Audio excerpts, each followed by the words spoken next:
entramos en la recta final de nuestro programa de hoy y como les he dicho al principio, perdón, antes de ir a la publicidad, ya tenemos con nosotros a Sergio, nuestro becario favorito en la barraca de Sergio Padilla. Tengo que decir que ya no es becario, pero sí colaborador fijo de nuestro programa. Sergio, bienvenido de nuevo a Torremolinos en Abierto. Hola Rosana, encantado de estar otra vez contigo aquí. Espero que dentro de poco dejes de ser colaborador y seas parte de la plantilla. Esperemos.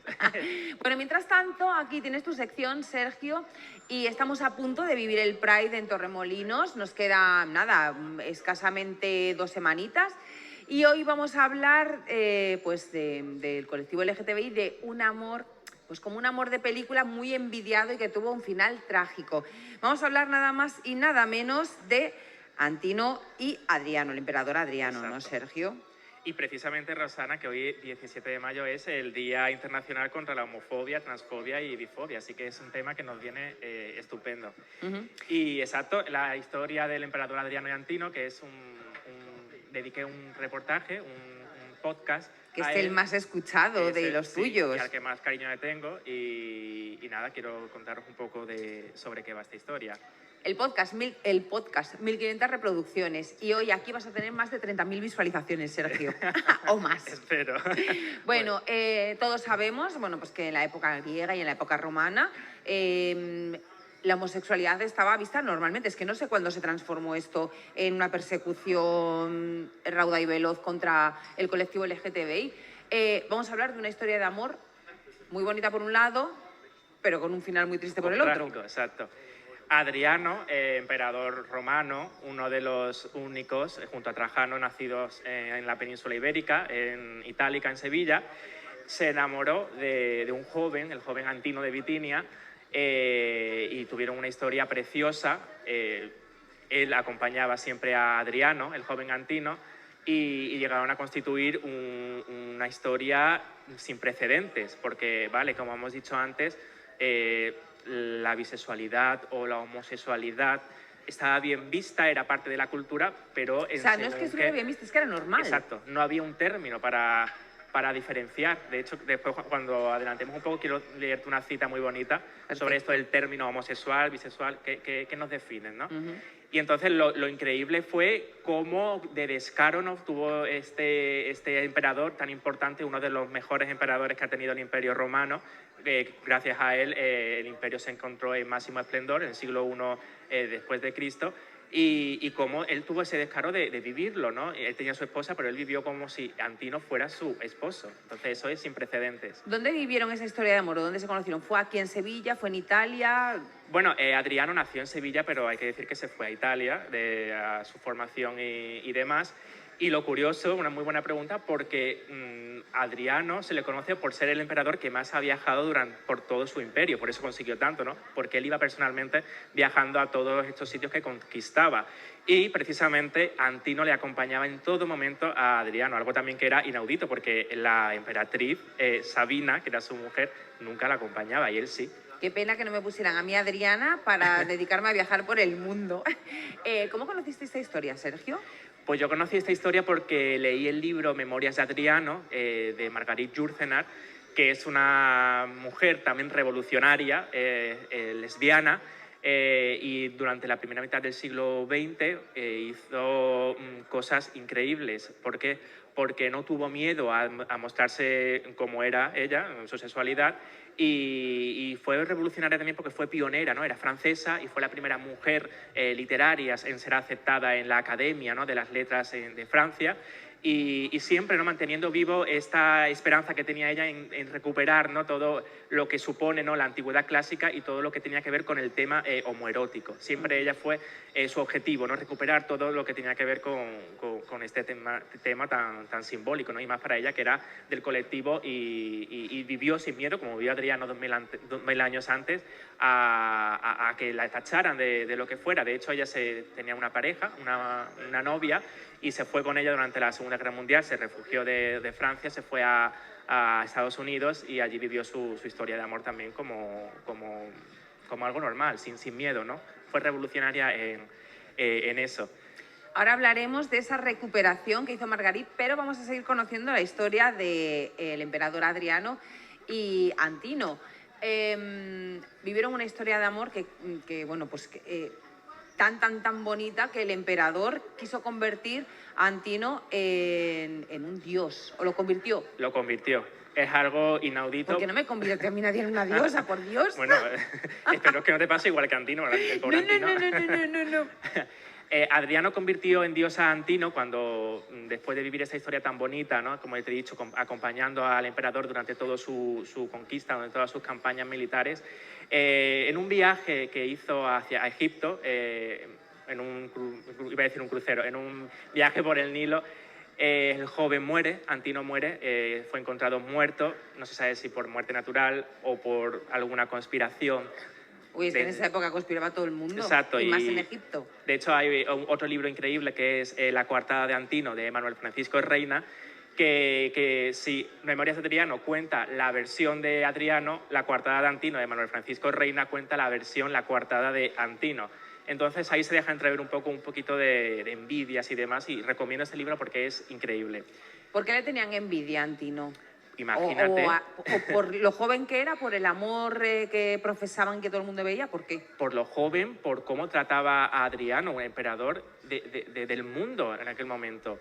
A un joven que era hombre y le daba todos estos derechos y era recíproco, porque una historia en la que Antino también quizás tuvo que ver mucho en estas conquistas y en este esplendor, ¿no? Porque siempre la persona que te acompaña influye en ti, ¿no?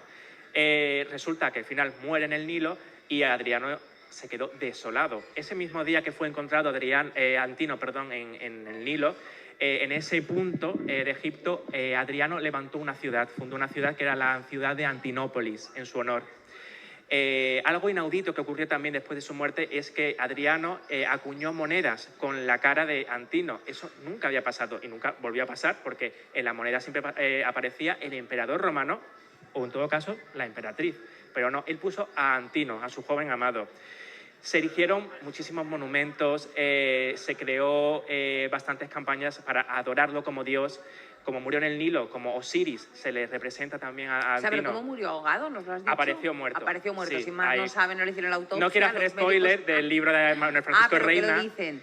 Bueno, él tiene una teoría y la defiende en esta vale. novela, pero resulta que muere. Un beso a Manuel Francisco Reina. Exacto, y que lo lean, porque es de verdad uno de los, si no decirte el mejor escritor que encontramos ahora en España. Así que... Lo hemos entrevistado aquí también un montón de veces. Lo sé. Y resulta que lo más importante, aparte de esas monedas, es que se hicieron miles y miles de esculturas representando a Antino y la belleza con la que contaba. Porque Antino era un joven muy bello y por todo el imperio, por todo el mundo fueron circulando estas enormes, monumentales, bustos, estatuas completas que representaban a Antino y a su belleza.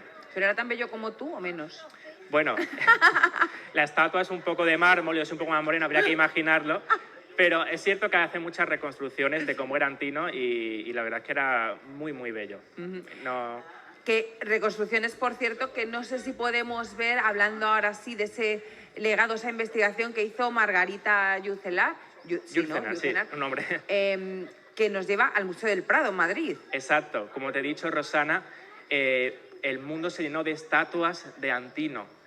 Y seguro que las he visto porque yo estoy en el Museo del Prado, claro, pero ahora mismo no sé quién es Antino. Y además es un rostro que siempre vemos y no identificamos quién es. Yo a mí me pasaba antes de conocer la historia, la había visto, pero no identificamos quién es. Si tú quieres ver una estatua de Antino, de estas miles de estatuas, ¿dónde hay que ir? Pues nada más y nada menos que al Prado, lo tenemos cerca relativamente. Y todos sabemos que... No al Prado del Pueblo, sino al Museo del Prado. Museo Nacional del Prado, maravilloso, que todo el mundo piensa que, bueno, el Museo del Prado es la pinacoteca más importante del mundo, pero muy poca gente sabe que... Y yo más también. Que el Museo Británico, que robaba de todos los sitios todas las obras de arte, porque sí, el Museo Británico el Museo del Prado es inaudito, la joya que tenemos en España con el Museo del Prado. No que el Museo Británico robara, sino que los británicos lo llevaban todo para su país. Sería para otro programa. Sí, a ver si me van a acusar aquí. Hola, Isabel, de Inglaterra.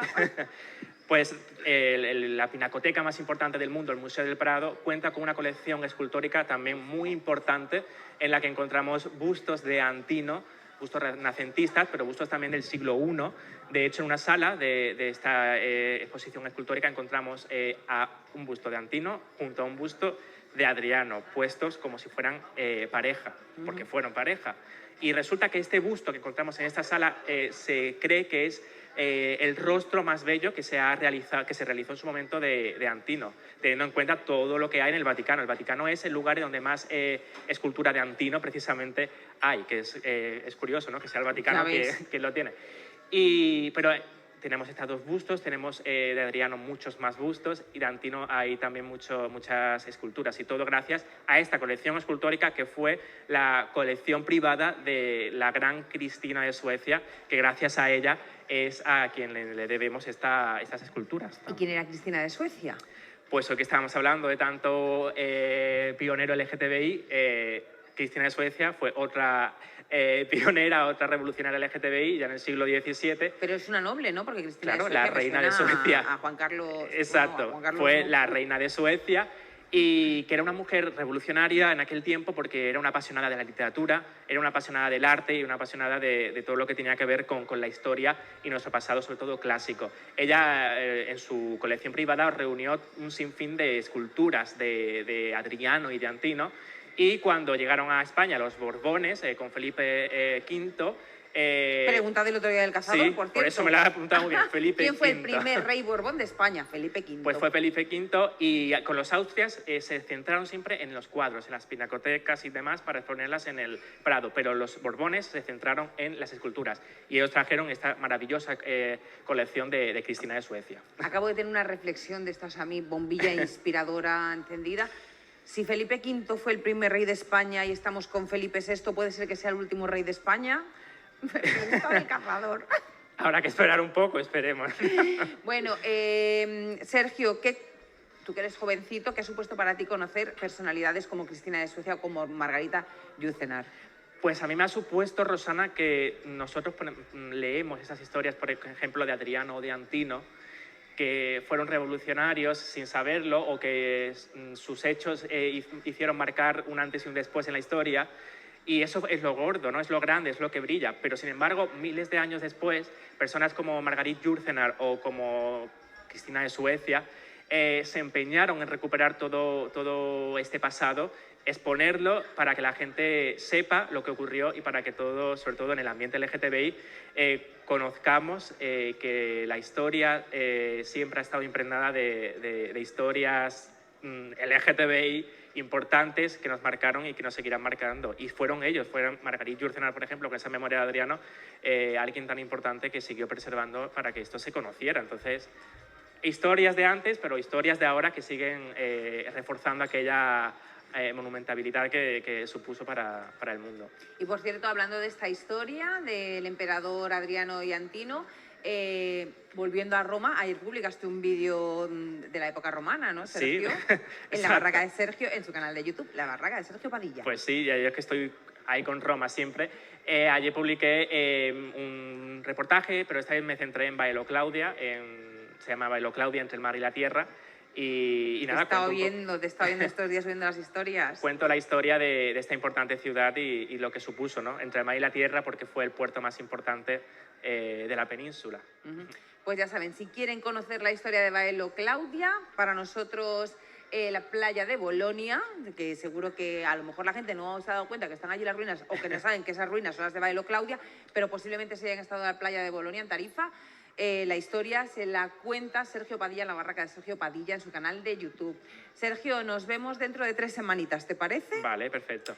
Pues espero que, no sé si eres como yo, que me hubiese gustado vivir en la época romana, también la egipcia de su esplendor y demás, pero es que luego te pones a pensar que estabas expuesto a que te asesinaran de cualquier manera, cruel y vil, y dices, bueno, hoy en día hay que seguir luchando para que eso no vuelva a ocurrir, porque siempre hay que estar al pie del cañón para que nuestros derechos se refuercen y no se olviden. No, pero si es que aquello no era solo contra la comunidad LGTBI, Con todo el era mundo. con todo el mundo, y entre ellos. Sí, entre los puedo, familiares. Rosana, cerrar te he dicho antes, con una frase de Margarit Jursenar. Pues mira, como tú has estado con nosotros y no eres un colaborador habitual, cierra el programa de hoy con esa frase. Pues quiero cerrar el programa, Rosana, con una frase de Margarit Jursenar, una frase que aparece en su libro Alexis y el Tratado del Inútil Combate, en la que se pone en valor que el amor gay como concepto, que nos enseña que no había diferenciación entre homosexual y heterosexual.